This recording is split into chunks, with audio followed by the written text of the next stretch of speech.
혹시 최근 건강검진에서 공복혈당 수치가 103이나 104로 나왔다는 말 가볍게 넘기셨나요? 아직 당뇨는 아니니까 괜찮겠지. 이렇게 생각하셨다면 지금이 바로 조심하셔야 할 시기입니다. 실제로 병원 통계를 보면 공복혈당이 100을 넘은 분 중 절반 이상이 3년 안에 당뇨 진단을 받습니다. 그런데 놀라운 건 이미 약을 먹고 있는 분들조차 혈당이 잘 안 잡힌다는 거예요. 왜 그럴까요? 대부분은 혈당을 올리는 3가지 음식을 매일 먹으면서도 본인이 잘하고 있다고 착각하기 때문입니다. 약을 먹고 운동도 하는데 정작 식탁 위에 문제의 음식이 그대로 남아있죠. 그래서 오늘은 수천 명의 환자 데이터를 분석한 결과 혈당을 악화시키는 3가지 음식을 정확하게 짚어드리려 합니다. 이 3가지를 모르고 계시면 아무리 당뇨약을 드셔도 혈당이 제자리 걸음입니다. 특히 3번째 내용은 대부분이 전혀 모르고 있는 부분이에요. 끝까지 보시고 본인 식습관에 하나씩 대입해 보세요. 단 하나만 바꿔도 혈당 수치가 달라집니다. 그리고 오늘 영상 나는 약 안 먹는데 괜찮겠지라고 생각하시는 분들일수록 꼭 끝까지 보셔야 합니다. 지금부터 알려드릴 내용이 당뇨를 막는 마지막 기회가 될 수도 있으니까요. 그리고 이건 단순히 내 건강의 이야기가 아닙니다. 같이 식탁에 앉는 가족의 건강과도 바로 연결된 문제예요. 혹시 부모님이나 배우자 혹은 함께 사는 누군가가 당뇨로 고생 중이시라면 오늘 이 내용을 그냥 넘기지 마세요. 이 영상이 누군가의 합병증을 막고 삶을 바꾸는 계기가 될 수도 있습니다. 혹시 보시면서 이건 우리 가족 얘기 같다는 생각이 드신다면 구독과 좋아요 한번 눌러주세요. 그 한 번의 클릭이 이 영상이 더 많은 분들에게 전달될 수 있게 도와줍니다. 그리고 구독해 두시면 앞으로 혈당 관리에 꼭 필요한 실질적인 정보들을 놓치지 않고 받아보실 수 있습니다. 여러분과 가족 모두의 건강을 지키는데 분명 도움이 될 거예요. 자, 그럼 첫 번째로 끊어야 할 음식부터 시작해 볼까요? 생각보다 훨씬 많은 분들이 매일 먹고 있는 바로 그 음식입니다. 그런데 그게 혈당을 가장 빠르게 올리는 주범이라는 사실 알고 계셨나요? 첫 번째로 반드시 끊어야 할 음식은 바로 빵, 떡, 그리고 면류입니다. 아침 식탁에 식빵, 점심엔 칼국수, 저녁엔 라면이나 냉면으로 마무리하신다면 지금 혈당이 잡히지 않는 이유를 이미 알고 계신 셈입니다. 이 3가지의 공통점은 단 하나입니다. 전부 가루로 만들어졌다는 거예요. 밀가루나 쌀가루로 만든 음식은 소화가 너무 빨라서 몸 안에서 혈당이 순식간에 폭등합니다. 이 현상을 혈당 스파이크라고 부릅니다. 혈당이 갑자기 치솟으면 우리 몸은 바로 반응합니다. 식사 후 갑자기 눈이 침침하거나 졸음이 몰려오고 이유 없이 피로감이 확 쏟아지는 경험, 혹은 심장이 두근거리거나 머리가 멍해지는 느낌, 이게 바로 혈당 스파이크가 올 때 나타나는 신호예요. 일시적으로 혈당이 급상승했다가 인슐린이 과도하게 분비되면 그 다음엔 급격히 떨어지기 때문에 무기력, 식은땀, 손떨림 같은 증상도 함께 찾아옵니다. 그런데 많은 분들이 이걸 그냥 체질이 약해서 그렇다, 식곤증인가 보다 하고 넘기시죠. 사실은 그 한 끼 식사 속 밀가루 때문인 경우가 대부분입니다. 부산에서 미용실을 운영하는 63세 박정희 씨도 그랬습니다. 밥 먹으면 졸려서 일하기 힘들어요 하시며 아침엔 토스트, 점심엔 잔치국수, 저녁엔 컵라면으로 하루를 버티셨죠. 그런데 공복혈당이 160, 식후엔 220까지 올랐습니다. 약도 운동도 성실했는데 혈당은 요지부동이었어요. 식단을 살펴보니 답은 명확했습니다. 쌀밥은 피했지만 매 끼니마다 빵과 면이 자리하고 있었던 거예요. 밀가루 음식은 탄수화물이 가루 형태로 분해되어 있어 씹는 순간부터 빠르게 흡수됩니다. 소화는 편하지만 그만큼 혈당이 가파르게 오르는 겁니다. 당지 수지 아이가 80에서 90 이상으로 설탕과 거의 비슷한 수준이에요. 이렇게 혈당이 급상승하면 인슐린이 과도하게 분비되고 혈당이 다시 급격히 떨어질 때 몸이 큰 혼란을 겪습니다. 그 결과로 생기는 게 바로 피로감, 집중력 저하, 폭식 욕구입니다. 이게 반복되면 우리 몸은 점점 인슐린 저항성을 가지게 됩니다. 즉 인슐린이 혈당 좀 낮춰 라고 신호를 보내도 세포들이 반응하지 않는 거예요. 그 상태가 계속되면 결국 혈당이 상시로 높은 상태에 머물게 되고 약을 늘려도 효과가 떨어지게 됩니다. 박정희 씨에게 밀가루 음식만 줄여보세요 라고 말씀드렸습니다. 그럼 밥은 살찐다고 하잖아요. 하셨지만 일주일에 2~3번만 먹던 밥을 대신 현미와 기리를 섞은 한 끼로 바꾸셨습니다. 3달 뒤 재검사에서 공복혈당이 110으로 떨어졌고 무엇보다 식사 후에 피곤하지 않다는 말을 하셨어요. 그전에는 밥만 먹으면 졸음이 쏟아졌는데 이제는 오후에도 머리가 맑다는 겁니다. 여러분, 밀가루 음식은 당뇨의 시작점이자 악화의 지름길입니다. 완전히 끊는 게 힘들다면 일주일에 한두 번으로 줄이세요. 특히 간식용 빵이나 야식 라면은 가장 먼저 끊어야 합니다. 통밀빵도 괜찮지 않냐는 질문을 많이 받지만 통밀 역시 결국 가루입니다. 당지수가 약간 낮을 뿐 여전히 혈당을 빠르게 올립니다. 혹시 지금도 밥 대신 식빵 2장, 출근 전 샌드위치 한 입으로 식사를 대신하고 계신다면 꼭 기억하세요. 그 한 끼가 오늘의 혈당뿐 아니라 내일의 혈관 건강까지 바꾸고 있습니다. 자, 그럼 밥도 문제라면 도대체 뭘 먹어야 하나요? 이 질문이 바로 다음 이야기의 시작입니다. 지금부터 말씀드릴 두 번째로 끊어야 할 음식, 많은 분들이 가장 기본적인 식사라고 생각하는 바로 그것입니다. 두 번째로 끊어야 할 음식은 흰쌀밥입니다. 밥까지 끊으라고요? 이렇게 놀라시는 분들 많습니다. 하지만 정확히 말씀드리면 밥을 끊는 게 아니라 흰쌀밥을 바꾸는 것입니다.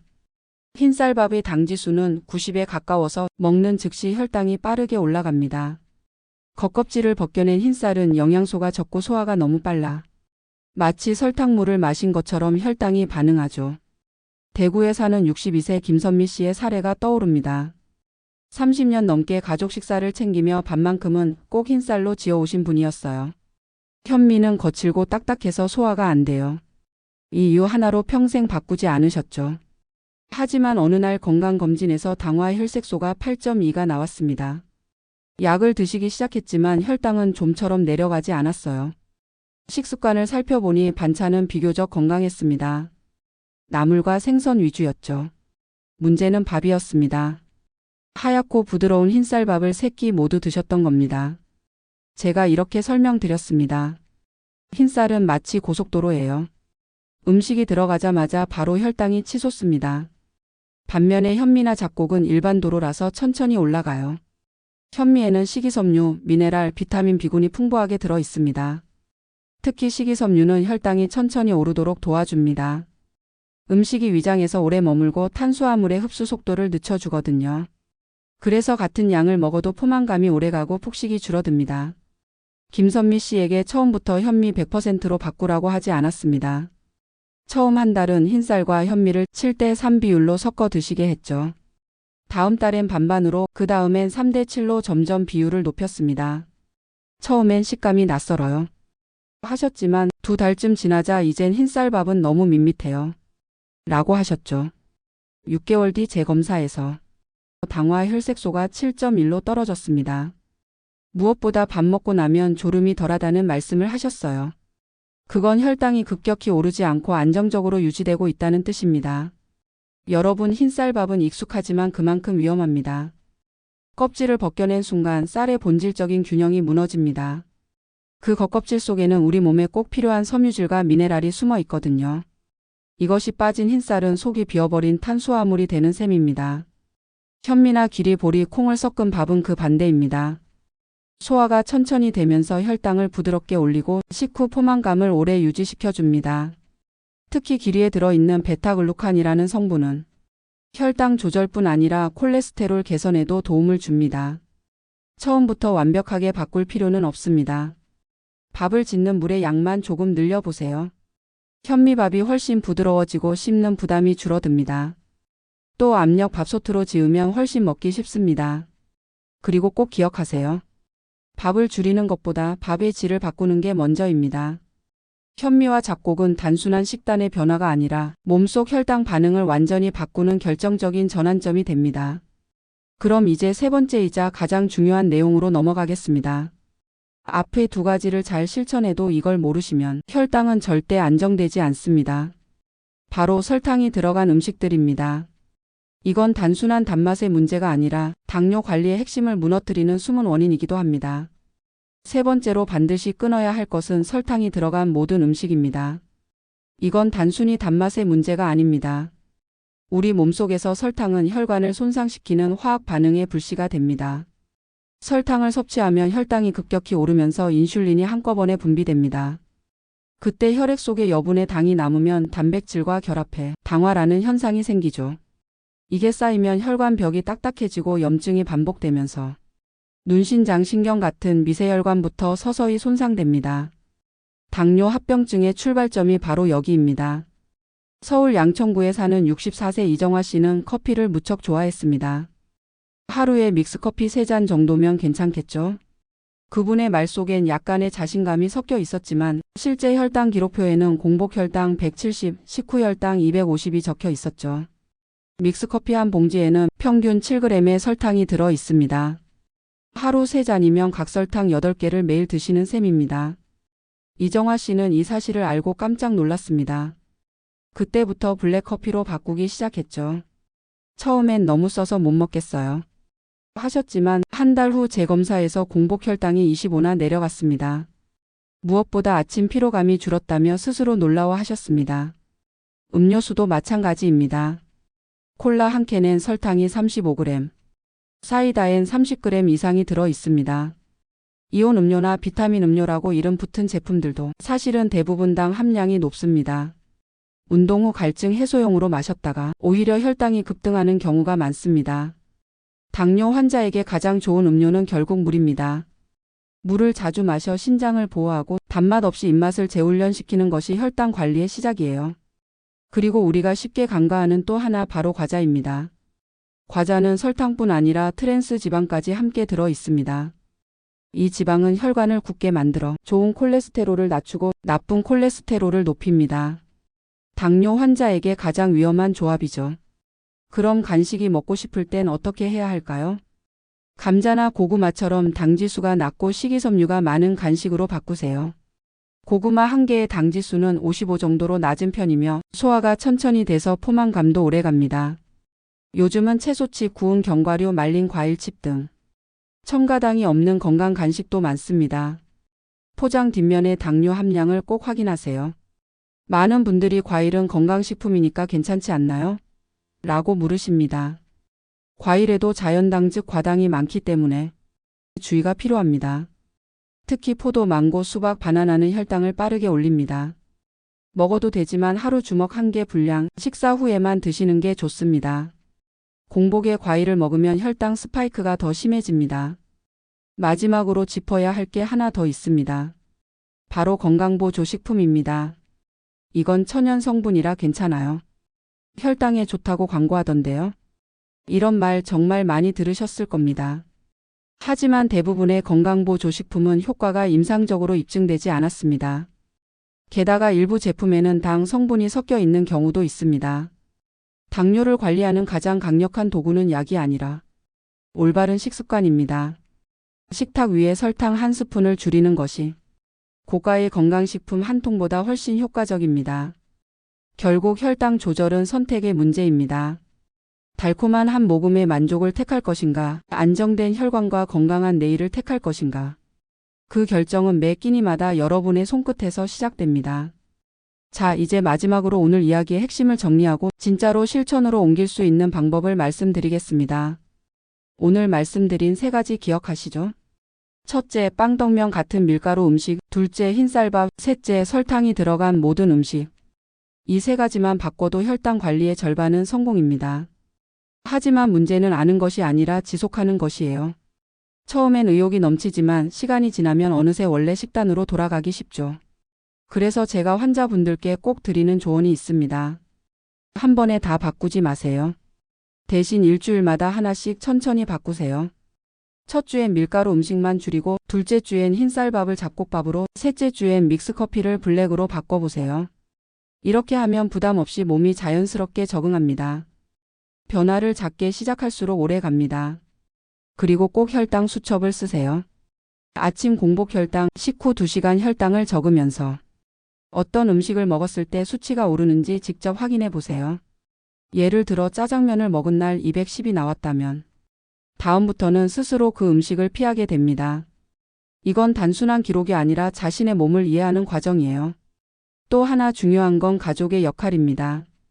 혼자 식단을 바꾸기란 생각보다 어렵습니다. 그래서 함께 사는 가족이 같은 식사를 해주는 게 큰 도움이 됩니다. 배우자나 자녀가 채소부터 먹고 잡곡밥을 같이 먹으면 자연스럽게 건강한 식탁이 만들어집니다.